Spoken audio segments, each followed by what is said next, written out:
दफ्तर खारजा ने आसिया बीबी के बैरून मुल्क रवानगी की खबरों की तरदीद कर दी।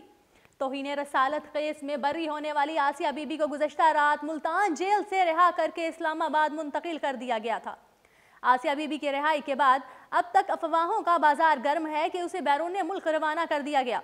ताहम दफ्तर खारजा के तर्जुमान डॉक्टर मोहम्मद फैसल ने आज के रोज़ हफ्तावार ब्रीफिंग के दौरान एक सहाफ़ी के सवाल के जवाब में कहा कि आसिया बीबी को हॉलैंड भेजने की खबरों में कोई सदाकत नहीं है।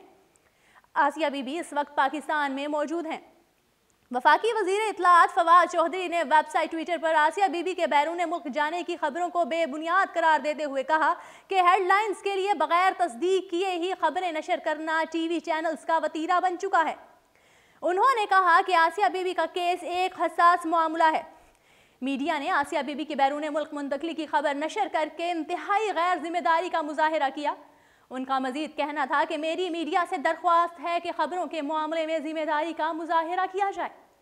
यहाँ हम नाजरीन को बताते चलें कि आसिया बीबी को रात गए मुल्तान विमेन जेल से रिहा करके खसूसी सिक्योरिटी में मुल्तान एयरपोर्ट ले जाया गया, जिसके बाद उन्हें जहाज़ पर इस्लामाबाद रवाना कर दिया गया।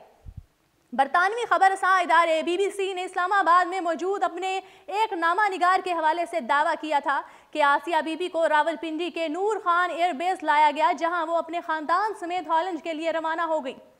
इस खबर को इस बात ने भी तक़वियत दी क्योंकि मुल्तान जेल से रिहाई के मौके पर हॉलैंड का एक सफारतकार आसिया बीबी के इस्तकबाल के लिए मौजूद था। आसिया बीबी के वकील ने भी हॉलैंड की हुकूमत से पनाह की अपील कर रखी है। दूसरी जानिब अतालवी हुकूमत ने भी आसिया बीबी और उसके ख़ानदान को इटली में पनाह देने की भी पेशकश की। अतालवी नायब वज़ीर आज़म ने कहा कि वो आसिया बीबी को पाकिस्तान से बाहर मुंतकिल करने में मदद करेगा क्योंकि वहाँ उसकी ज़िंदगी ख़तरे में है। अतालवी रेडियो से गुफ्तगू करते हुए इटली के नायब वज़ीर आज़म ने कहा कि वो आसिया बीबी और उसके बच्चों का इटली या किसी भी यूरोपीय मुल्क में महफूज मुस्तकबिल चाहते हैं। इस सिलसिले में उनसे जो हो सकेगा वो करेंगे। इस केस पर इटली दीगर मगरबी मुल्कों के साथ मुहतात रहते हुए काम कर रहा है। उधर कनाडा के मुमताज़ बैनुल मज़ाहिब टीवी ने आसिया बीबी को स्पॉन्सर करने की भी पेशकश कर दी। टीवी के CEO ने वज़ीर आज़म और वज़ीर ख़ारजा के नाम खतूत में जोर दिया कि वो आसिया बीबी का कनाडा में खैर मकदम करें। उनका टीवी आसिया बीबी के ख़ानदान को कनाडा में मुकम्मल तौर पर स्पॉन्सर करेगा। आसिया बीबी तौहीन रसालत के केस में गुज़श्ता 8 सालों से सेंट्रल जेल मुल्तान में कैद थीं। उन्हें सेशन कोर्ट की जानिब से तौहीन रसालत के केस में फांसी की सज़ा सुनाई गई थी, जिसको लाहौर हाई कोर्ट ने बरकरार रखा था, जिसके खिलाफ सुप्रीम कोर्ट में अपील दायर की गई। 31 अक्टूबर 2018 को अपील पर समाअत के बाद सुप्रीम कोर्ट के 3 रुकनी बेंच ने उन पर आए तमाम इल्ज़ामात को बेबुनियाद करार देते हुए फौरी तौर पर रिहा करने का हुक्म सुनाया।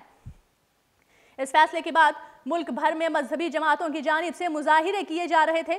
मुल्क के बड़े शहरों में हालात कई रोज तक कशीदा रहे। ताहम बादअज़ा हुकूमत और मुजाहिरीन में मुआहिदा तय पाया। 5 निकाती मुआहिदे के बाद हुकूमत और तहरीक लब्बैक में यह इत्तेफाक पाया गया कि हुकूमत अदालती फैसले पर नजरसानी अपील में हायल नहीं होगी।